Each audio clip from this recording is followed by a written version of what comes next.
Artificial মেহেদি লাগালে অজু হবে কিনা এই বিষয়ে আমাদের একটি উত্তর এর আগে আমরা করেছি। সেই উত্তর আমরা বলেছি যে আর্টিফিশিয়াল মেহেদিতে ব্যবহার করার পর যদি আমাদের ত্বকের উপর আলাদা কোনো স্তর পড়ে যায় যেটি পরবর্তীতে খসে পড়ে, তাহলে সেই ক্ষেত্রে সেই রকম মেহেদি ব্যবহার করলে অজু হবে না। এবং তার কারণ হিসেবে আমরা বলেছিলাম যে যেহেতু একটা স্তর পড়ে যায়, তার উপরে পানি যায়, অতএব অজু হচ্ছে না, বিষয়টি এরকম।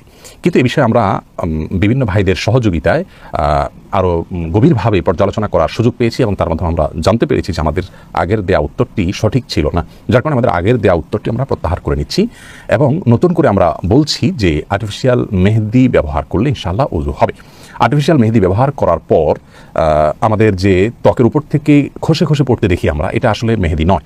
এ বিষয়ে সংশ্লিষ্ট বিশেষজ্ঞগণ এবং বিভিন্ন ওলামা একরাম যারা অনুসন্ধান করেছেন তাদের বক্তব্য, তাদের আর্টিকেল এবং তাদের অনুসন্ধানের রিপোর্টগুলো পর্যালোচনা করার পর আমাদের কাছে পরিষ্কার হয়েছে যে মূলত আর্টিফিশিয়াল মেহেদিতে কেমিক্যাল দেওয়া হয়। সেই কেমিক্যালের কারণে অ্যাসিড টাইপ কিছু থাকে, এগুলোর কারণে মূলত আমাদের চামড়ায় যেখানে একটু বেশি পড়ে সেই অংশটাতে চামড়া আসলে খসে পড়ে যায়। এখানে ওই চামড়ার উপরের যে চামড়া খসে পড়ে বলতে চামড়ার যে উপরে আপনার সূক্ষ্ম স্তর বা লেয়ার আছে সেটা খসে পড়ে। এখানে খসে পড়ে এটা যে মেহেদির আবরণ বা মেহেদিটাই খসে পড়া বিষয়টা সেরকম না, মেহেদিটা কালার হয়ে আমাদের শরীরের সাথে মিশে যায়। আর খসে পড়া বিষয়টা হলো আমাদের চামড়ার উপরের সেই সূক্ষ্ম লেয়ারটা।